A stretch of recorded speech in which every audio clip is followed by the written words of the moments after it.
I rise to speak to this amendment, which is also in my name, and it's a pleasure to follow the Lord Cormac, and I echo his views and those of the noble Lord Anderson. Just before going on to the substance of what I want to say, I want to make a quick comment on 3 days of debate in the committee stage, where amendment after amendment has been put forward expressing concerns relayed from the general public about the freedom of expression, the freedom of belief in the workplace particularly. Now, I agree that if all those on the receiving end of that possible harassment and harassment that has taken place in the past, and we've had examples, if all those people were lawyers with deep-lined pockets, they could address the issues much easier. Unfortunately, most people are not lawyers, and most people do not have deep-lined pockets, and they can be easily subjected to harassment. Those amendments were brought to try and bring some clarity and reassurance to such people. They have been brushed aside. Coming to the substance of what I wanted to say, it's revealing to note that those supporting this legislation have focused their comments on the benefits that might accrue to the gay community, with little or no consideration as to the effects on wider society. My lords, in this House we have a responsibility to the country to take a wider view.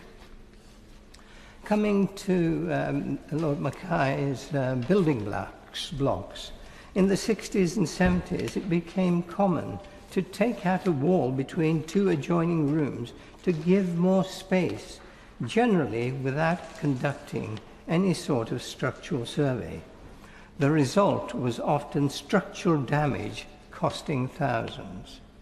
This bill seeks to change the definition of marriage, and with it the structure, meaning and purpose of the family unit, without any consideration of the consequences for the structure and stability of society, importantly for the well-being of children.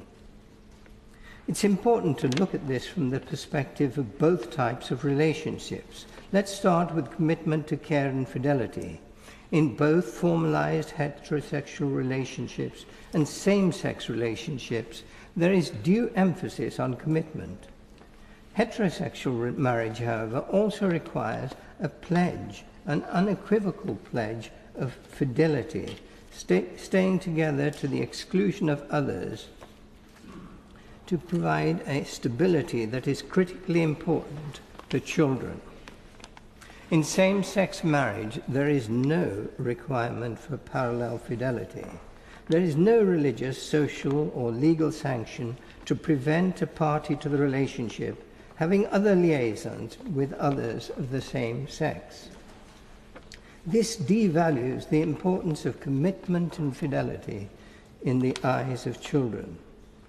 This can only add to the me and my culture and the ever-increasing number of children taken into what we euphemistically call care. My lords, the bonding between parents and children of natural birth parents starts from the very moment of birth. I'm not saying for a moment that same-sex couples cannot be excellent parents, but heterosexual parents have an important and early advantage in giving a desired level of stability and support to children, and in helping them to adjust to and appreciate those of an opposite sex to their own. My lords, what I'm saying is that there are two distinct forms of relationships, equally respected by law and society, but they are inherently different, and a different form of words to describe them simply makes for clarity. Gay people, to my mind, demean themselves when they seek to hide their separate identity under the guise of the heterosexual term marriage. Gay people have an absolute right to respect for their way of life, but they and their supporters should extend the same consideration to others and their institutions. My Lords, legislation on important social change must take into account the implications of such change. The legislation before us was not put in any party manifesto. There was no consultation on its merits.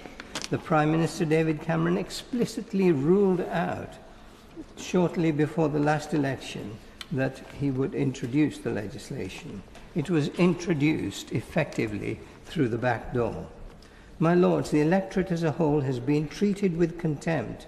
Those with religious belief have been treated with contempt. True, near absolute protection has been given to the Anglican Church, but not out of respect, but because of the complexities of the link between church and state, making it difficult to do anything different. Other religions, including my own, have neither been considered nor consulted. We were told on Wednesday that no offence was intended in dealing with other religions. It was simply too difficult. But is complexity a valid reason for not looking at the impact of legislation on other faiths?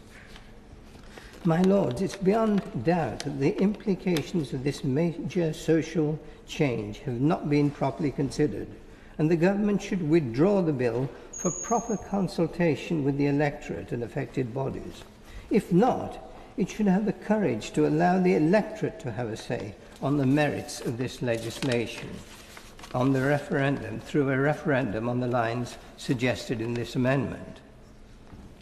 This bill has caused an unprecedented fracturing of society, a commitment for all parties to accept the results of a referendum can begin a healing process.